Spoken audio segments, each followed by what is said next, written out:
오늘 우리에게 주신 하나님의 말씀은 사무엘하 19장 1절에서부터 15절까지의 말씀입니다.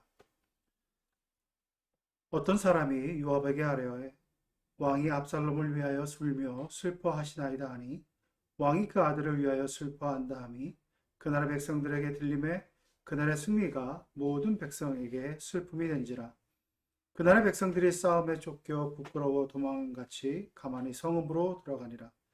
왕이 그의 얼굴을 가리고 큰 소리로 부르되 내 아들 압살롬아 압살롬아 내 아들아 내 아들아 하니 요압이 집에 들어가서 왕께 말씀드리되 왕께서 오늘 왕의 생명과 왕의 자녀의 생명과 처첩과 귀빈들의 생명을 구원한 모든 부하들의 얼굴을 부끄럽게 하시니 이는 왕께서 미워하는 자는 사랑하시며 사랑하는 자는 미워하시고 오늘 지휘관들과 부하들을 멸시하심을 나타내심이라. 오늘 내가 깨달으니 만일 압살롬이 살고 오늘 우리가 다 죽었다면 왕이 마땅히 여기실 뻔하였나이다. 이제 곧 일어나 나아가 왕의 부하들의 마음을 위로하여 말씀하옵소서. 내가 여호와를 두고 맹세하옵나니 왕이 만일 나가지 아니하시면 오늘 밤에 한 사람도 왕과 함께 머물지 아니할지라. 그리하면 그 화가 왕이 젊었을 때부터 지금까지 당하신 모든 화보다 더욱 심하리이다 하니 왕이 일어나 성문에 앉음에 어떤 사람이 모든 백성에게 말하되 왕이 문에 앉아 계신다 하니 모든 백성이 왕 앞으로 나아오니라. 이스라엘은 이미 각기 장막으로 도망하였더라. 이스라엘 모든 지파 백성들이 변론하여 이르되 왕이 우리를 원수의 손에서 구원하여 내셨고 또 우리를 블레셋 사람들의 손에서 구원하셨으나 이제 압살롬을 피하여 그 땅에서 나아가셨고 우리가 기름을 부어 우리를 다스리게 한 압살롬은 싸움에서 죽었거늘 이제 너희가 어찌하여 왕을 도로 모셔올 일에 잠잠하고 있느냐 하니라. 다윗 왕이 사독과 아비아들 두 제사장에게 소식을 전하여 이르되 너희는 유다 장로들에게 말하여 이르기를 왕의 말씀이 온 이스라엘이 왕을 왕궁으로 도로 모셔오자 하는 말이 왕께 들렸거늘 너희는 어찌하여 왕을 궁으로 모시는 일에 나중이 되느냐. 너희는 내 형제요 내 고륙이거늘 너희는 어찌하여 왕을 도로 모셔오는 일에 나중이 되리요 하셨다 하고 너희는 또 아마사에게 이르기를 너는 내 고륙이 아니냐. 내가 요압을 이어서 항상 내 앞에서 지휘관이 되지 아니하면 하나님이 내게 벌 위에 벌을 내리시기를 바라노라 하셨다 하라 하며 모든 유다 사람들의 마음을 하나같이 기울게 하며 그들이 왕께 전가를 보내어 이르되 왕 당신께서는 모든 부하들과 더불어 돌아오소서 한지라. 왕이 돌아와 요단의 이름에 유다 족속이 왕을 맞아 요단을 건너가게 하려고 길갈로 오니라. 아멘. 저는 오늘 그럼에도 불구하고라고 하는 제목으로 여러분과 함께 말씀을 나누고자 합니다.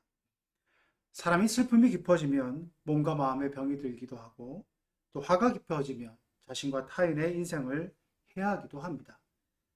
사람은 감정의 동물이다라는 말이 살아갈수록 이해가 되는 거고 또 제 아무리 합리적인 일을 처리하는 것 같이 보여도 그 속내를 보게 되면 개인적인 감정에 따라 결정하고 판단한 경우가 비일비재함을 알 수 있습니다.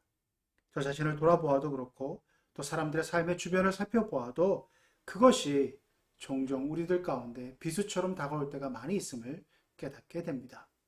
그래서 모든 죄보다 으뜸인 죄가 괘씸죄라고 하는 말까지 있는 것이 아니겠습니까? 그만큼 사람은 감정에 휘둘리기 쉽다고 하는 것입니다. 사람의 슬픔의 한도가 어디까지일까요? 오늘 본문의 말씀 보시기 전에 앞서 사무엘상 18장 후반부부터 다윗은 그 아들의 그 죽음의 소식을 듣고 계속해서 그 슬픔에 잠겨 있는 것을 볼 수 있습니다. 오늘 본문의 말씀 또한 이것을 계속 이어져 갑니다. 압살롬에 대한 그 반복되어지는 슬픔을 탄식을 얘기하고 있습니다. 그런 본문에서 내 아들 압살롬아 내 아들 압살롬아 내가 너를 대신하여 죽었더라면 하고 하는 압살롬에 대한 그 다윗의 크나큰 슬픔 속에서 얼굴을 가리고 아들을 바라보며 울부짖는 그 아비의 슬픔을 감히 짐작조차 할 수 없을 것입니다. 누가 감히 그 아들 잃은 아비의 마음을 헤아릴 수 있을 것입니까? 그런 아들을 잃은 아비의 마음을 헤아리고 나아가는 그것을 보며 우리가 과연 그 다윗을 향하여서 울기만 할 수 있느냐고 탓할 수 있을까요? 그것은 참으로 인간의 마음으로서는 그렇게 선뜻 그렇게 말을 할 수 없는 것이 우리의 마음일 것입니다. 하지만 인생을 돌아다 보면 감정에 치우쳐서만 살아갈 수 없는 그런 상황들을 많이 볼 수 있습니다. 마냥 즐겁다고만 해서 즐거워할 수밖에 없는 상황이 아닌 것이고, 또 마냥 슬프다고만 해서 슬퍼할 수만은 없는 상황이 우리에게 반드시 있다고 하는 것입니다.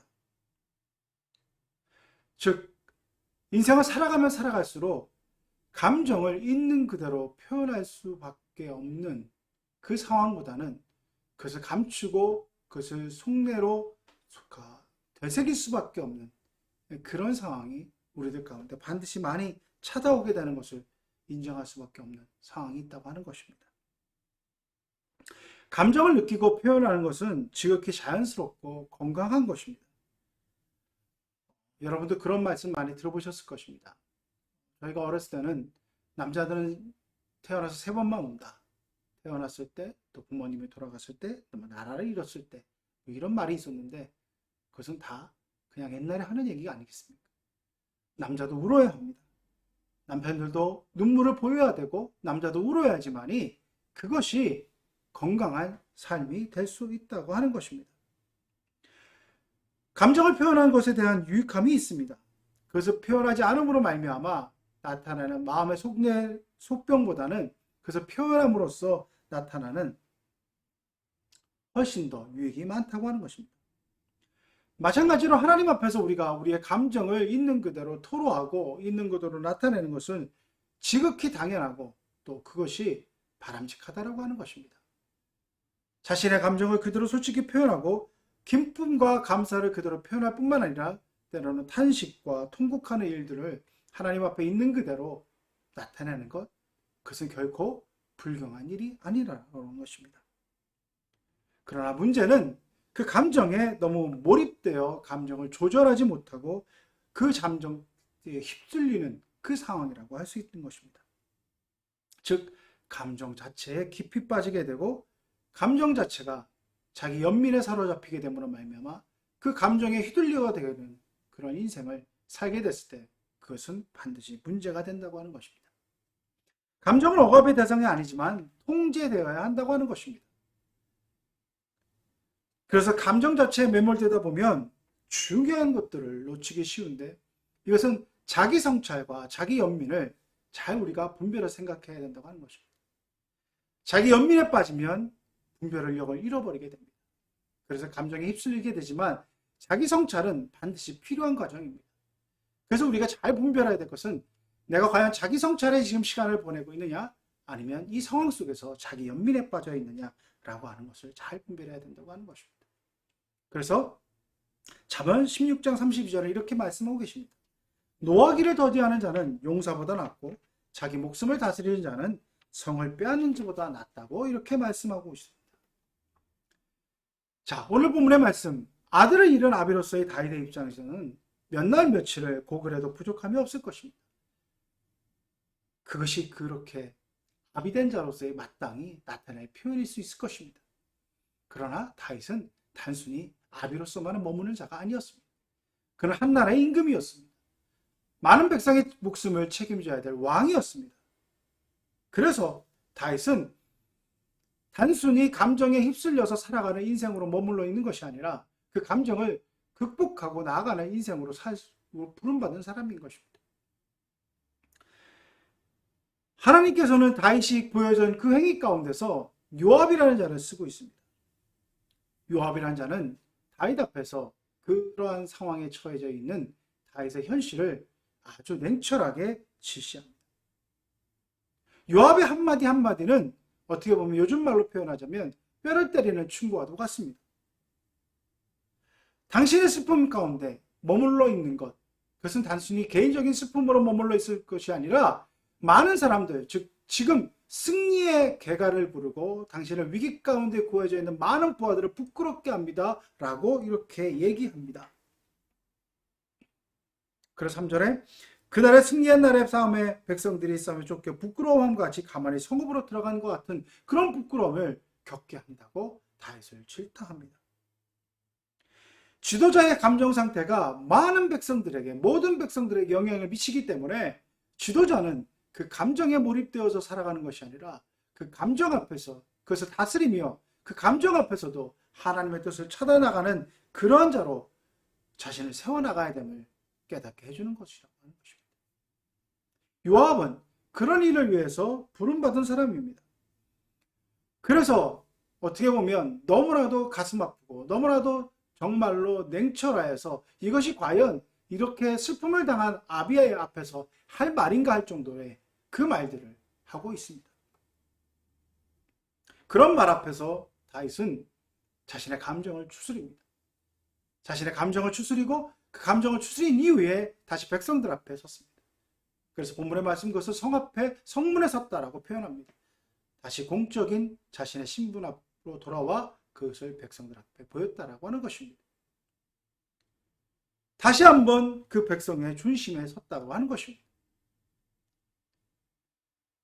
오늘 본문의 말씀 가운데서 하나님께서는 어떻게 보면 지도자로서 갖춰야 될 소양을 우리에게 깨닫게 해 주십니다. 다윗은 임금입니다. 막강한 권력을 가졌습니다. 그 막강한 권력 앞에서 자신의 감정을 추스리지 못하고 있는 그때에 참모라고 하는 자가 와서 어떻게 보면 너무나도 적나라하게 자신의 모습을 돌이켜보게 하는 그 이야기를 했을 때 임금으로서의 그 권력을 이용하여서 그 참모를 내칠 수 있습니다. 그러나 다윗은 그 슬픔 중에서도 그 참모의 이야기를 듣습니다. 그것이 참으로 가슴 아프고 그것이 인정하는 것이 너무나도 괴롭지만 그것을 인정하고 다시 한번 자기의 모습을 돌이켜보며 자신의 공적인 지휘로서의 삶을 살고자 나아갑니다. 모든 상황 속에서 무엇이든지 간에 어떠한 여건이든지 간에 그것을 합리화할 수 있는 명분은 누구에나 어떻게 보면 찾아낼 수 있습니다. 다 자기 관점에서 좋게 해석하고 그것을 다르게 이해하는 그런 식으로 자신을 합리화할 뿐만 아니라 타인을 비판할 수 있습니다. 각자의 관점에서 자신을 정당화시킬 수 있는 논리들을 얼마나든지 개발해낼 수 있다고 하는 것입니다. 그러나 그럼에도 불구하고 그 상황 속에서 과연 무엇이 옳은가, 그것이 과연 무엇이 하나님의 뜻인가라고 하는 것을 분별해내고 그것에 순종하는 인생, 그것은 어떻게 보면 어렵지만 우리가 가야 될 길이라고 하는 것입니다. 보보라고 하는 시카고의 유명한 광대가 있었다고 합니다.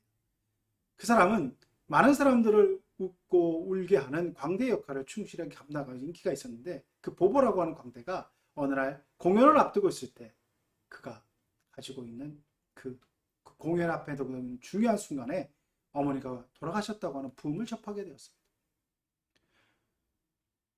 공연을 앞두고 있는 보보에게 들려진 것은 청천벽력 같은 소식 속에서도 보보는 자기가 맡겨진 일들을 감당하기 위해서 그것을 감당하면서 이렇게 외치고 나갔다고 합니다. Show must go on. 쇼는 계속되어져야 된다. 그러고 나서 자신의 공연을 감당하는 모습으로 섰다라고 하는 유명한 일화가 있습니다. 그래서 이런 이유에 공연을 감당하고 있는 많은 사람들에게 있어서는 이 보보의 일화, Show must go on이라고 하는 것이 하나의 격언처럼 그들에게 어떻게 보면 그들이 지켜야 될 어떤 지표처럼 표현되어지고 있는 말이라고 합니다. 신앙을 살아가고 있는 우리, 또 인생을 살아가는 우리에게 반드시 그럼에도 불구하고 그것을 감당해내야 될 때가 있습니다. 묵묵히 정말 쇼가 계속되듯이 우리에게 맡겨진 일을 반드시 어떠한 상황 속에서도 그것을 감당해 나가야 될 때에 그 감당해 나가야 될 그 상황 속에서 자신의 모든 책무들을 감당해 나갈 수 있는 저와 여러분이 될 수 있기를 바랍니다. 이런 상황 속에서 지도자라는 자로서 주변의 사람들의 말을 귀 기울여 듣는 그 다윗의 모습 속에서 우리는 또 한 번 우리의 모습 가운데 있는 것들을 발견하게 됩니다. 자신의 권력이 강하면 강할수록 자신의 지위가 높으면 높을수록 우리는 주변에 자신의 비위를 맞추고 자신에게 아첨하고 자신의 기분을 상하지 않게끔 하는 사람들의 말에 더 현혹되어져 있는 그런 모습들을 많이 보게 됩니다. 오히려 객관적으로 그러한 참모들을 가까이 두고 그러한 비판에 자기 자신을 돌이켜보고 그래야 해서 결정을 내려야 될 그런 모습으로 나아가는 그런 지도자들은 사실 찾아보기가 어렵습니다. 많은 권력을 가지면 가질수록 우리가 주변의 사람들을 잘 써야 되고 그 참모의 말에 귀 기울여야 되고 또 그것을 올바르게 분별해내는 것이 그 지도자에게 요구되어주는 그런 능력이며 또 지도자가 요구되는 요소라고 하지만 그것이 현실 속에서는 그러지 못한 것들을 많이 보게 됩니다. 그런 상황 속에서 여러분 어떤 판단과 평가들을 하시겠습니까? 자신의 비위와 자신의 것을 잘 정말 아청어린 말로써 자신의 감정을 잘 구슬리는 그 참모들을 옆에 두시겠습니까? 아니면 괴롭지만 힘들지만 현실을 직시할 수 있는 조언으로 그 상황 타개해 나가려고 하는 그런 직원을 하는 참모들을 옆에 두시겠습니까? 정확한 판단과 통찰력을 가지며 나간다고 하는 것 그렇게 결코 쉽지만은 않습니다. 그러나 하나님의 소람이고 하나님의 뜻에 따르는 우리들은 하나님께서 기뻐하는 뜻이 무엇인지 하는 것들을 그러한 주변의 사람들의 말 속에서 분별해 나가는 통찰력과 이해력이 필요하다고 하는 것입니다. 그 통찰력과 이해력을 듣고 나서 그것을 가지고 나서 그것을 또 행하는 능력 또한 우리에게 반드시 필요하다고 하는 것입니다. 여러분 요압의 모습은 어찌 보면 신하의 모습에서 보면 한계를 넘은 것 같은 모습을 볼 수 있습니다. 요압은 좀 어떻게 생각해 보면 좀 복잡한 신하입니다. 충신은 충신이지만 그 다윗의 말에 결코 고분고분 다윗의 말을 온전히 순종한 적이 별로 없습니다. 분명히 압살롬을 죽이지 말라고 다윗은 명했습니다. 요압은 여러 가지 정황을 고려해서 압살롬을 죽이는 결단을 내립니다. 그것이 다윗을 위한 것이라고 하지만 어떻게 보면 요압 자신을 위한 일일 수 있었습니다. 요압은 신하로서 넘지 말아야 선을 넘는 것 같은 말로 조언을 하게 됩니다. 7절 말씀해 보시면 이렇습니다. 다윗이 오늘 백성들 앞에 나가서 그 백성들을 치하하고 또 기쁨으로 맞이하지 않는다면 당신이 젊었을 때부터 겪었던 일보다 더 큰 그런 환난과 고난을 겪게 될 것입니다. 라고 어떻게 보면 조언하는 협박과 같은 이야기를 합니다. 이 상황 속에서 다윗이 느껴야 될 감정들은 여러분 하반부에 보면 알 수 있습니다.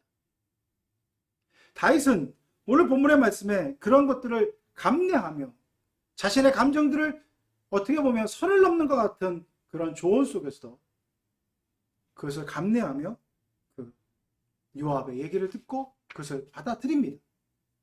그러나 그것은 단순히 그 상황 속에서만 받아들이는 것이 아니라 전체적인 큰 맥락 속에서 큰 과정 속에서 하나님의 뜻을 이루어가는 데 있어서 자신의 감정을 감춰가는 그런 과정도 펼쳐지게 된다는 것을 볼 수 있습니다. 오늘 본문의 말씀해 보시면 19장의 하반절 말씀입니다. 9절서부터 그 이제 유다 족속들이 각자의 말씀에 돌아가고 나서 각 그 성읍에서 벌어진 일이 나옵니다. 이제 압살롬은 패배했습니다. 죽었습니다. 그런 가운데서 다윗은 얼마든지 그렇게 다시 예루살렘으로 진군해 나갈 수 있었습니다. 그러나 그 상황 속에서 다윗은 한 발 뒤로 물렀습니다. 그리고 나서 온 이스라엘의 통합을 위하여서 하나됨을 위하여서 놀라운 제안을 합니다. 자신에게 반기를 들었고 자신을 반역하였고 자신을 죽이자고 했던 예루살렘에 있는 유다 족속과 함께 힘을 합하여서 다시 한번 이스라엘을 세워나가야 되겠다는 것을 말합니다. 너희들의 죄를 묻지 아니하고 이제 통합의 과정으로 나아가고자 합니다. 심지어는 요압의 뒤를 이어서 어떻게 보면 적군의 장수였던 아마사에게 총사령관의 지위를 이제 줄 것이다 라고 하는 식으로 제안을 하게 됩니다. 여러분 이것은 단순히 다윗이 그 감정을 추스리고 나아가는 것뿐만 아니라 하나님께서 여러 가지 상황 속에서 분명하게 이 상황 속에서 다윗은 얼마든지 자신의 그런 분노에 찬 복수를 합리화시킬 수 있었을 것입니다. 감히 나를 반역해? 감히 나에게 반기를 들어? 그럼 이것은 피해 복수만이 나게 있을 수 있는 것을 얼마든지 정당화할 수 있었을 것입니다. 그러나 다윗은 그럼에도 불구하고 온 이스라엘의 통합과 하나님의 뜻을 이루고자 하는 그 마음을 속에서 유다 족속에게 화해의 제스처를 보냅니다. 통합의 메시지를 전합니다. 이것은 결코 쉽지 않습니다. 자기가 위기에 처했을 때, 환란에 처했을 때, 힘이 없을 때는 수그리고 들어가기 쉽습니다. 그러나 어떻게 보면 이제 승기를 잡았습니다. 모든 것을 다시 회복할 수 있는 권력과 모든 것을 잡을 수 있는 그런 무력을 있습니다. 그 상황 속에서 패배자들을 품어안고 패배자들과 동행하며 그들과 함께하고자 하는 그런 것들을 품어서 통합을 이루어간다는 것. 결코 쉽지 않습니다. 우리의 신앙의 과정은 자신의 환경과 여건 속에서 있는 것을 합리화시켜 나가는 것이 아니라 그럼에도 불구하고 하나님이 무엇을 기뻐하시고 하나님이 나에게 무엇을 원하시는가 하는 것들을 끊임없이 되새기며 그것을 끊임없이 묻고 그것을 준행하며 따르는 것이 신앙인의 자세라고 하는 것입니다. 다윗은 일평생 그것을 보여준 사람이었습니다. 다윗의 생애 가운데 중요한 그 터닝포인트, 전환점이 되는 순간순간들마다 다윗은 자신의 힘을 의지하고 자신의 뜻대로 행하는 것이 아니라 하나님의 뜻을 반드시 묻는 그 모습으로 하나님이 기뻐하시는 것으로 결정했습니다. 다윗은 그가 사울의 추격을 피해서 정말 위기 가운데 처해 있고 언제든지 죽을 수도 있는 그 상황 속에서 사울이 아무런 무방비 상태에서 그 상황 속에 사울을 죽일 수 있는 기회가 왔음에도 불구하고 하나님이 기으신 보시는 자를 내가 해할 수 없다고 하는 하나님께서 채우신 그 원칙, 하나님의 뜻을 먼저 찾고자 하는 그것으로 자신의 그 기회들을 사용하지 않았습니다. 충분히 죽음일 수 있는 그 상황에서도 있었음에도 불구하고 하나님의 뜻을 먼저 찾았기에 조용히 사울의 옷자락만을 베어서 나오는 그런 모습으로 하나님의 뜻을 따르는 사람이었습니다. 압살롬의 경우도 마찬가지입니다. 그 모든 반역의 가운데서 얼마든지 자신의 분노를 표출할 수 있었습니다. 그러나 오늘 본문의 말씀에서 보신 것처럼 온 이스라엘의 통합을 위해서 하나님이 무엇을 진정 원하시는가 하는 것을 물으면서 자신의 감정을 수그리고 그것을 누그러뜨리고 하나님이 원하시는 것을 묻고 찾고 행하는 그 놀라운 일들을 하는 것을 볼 수 있습니다. 오늘 저와 여러분들은 상황 속에서 얼마든지 하나님을 원망하고 하나님을 불평할 수 있고 하나님 앞에서 자신의 상황을 합리화시킬 수 있는 것들을 내세울 수 있는 환경들이 여러분 앞에 놓여질 수 있습니다. 하나님, 내가 정말 그렇게 기도했지 않습니까? 하나님, 내가 이것을 절대절명의 위기 속에서 절박감 속에서 이것만은 해주셔야 된다고 말씀드리지 않았습니까? 근데 왜 안 해주십니까? 그래서 하나님을 불평하고 하나님을 원망하며 하나님을 떠나는 사람들 충분히 나올 수 있습니다. 그 신앙의 위기입니다. 위기가 다가오면 다가올수록 여러분 가운데 정말 절박하면 절박할수록 그것은 내가 하나님의 편에 설 것인가 아니면 하나님을 떠나는 편에 설 것인가 결단의 순간이 여러분에게 놓여졌다고 하는 것입니다. 여러분의 상황과 환경들을 합리화시키지 마시고 하나님의 뜻이 무엇인가, 하나님이 무엇을 기뻐하시는가를 끊임없이 물으시면서 내 상황 속에서 그럼에도 불구하고 나는 하나님을 따르겠습니다. 이 상황이 어떠하든지 간에 그 상황 속에서 굴복하는 것이 아니라 그럼에도 불구하고 하나님이 기뻐하시는 그 길을 향하여 나는 나아가겠습니다.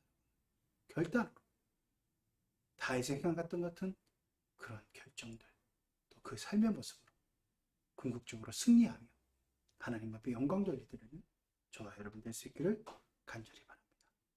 함께 기도드리겠습니다.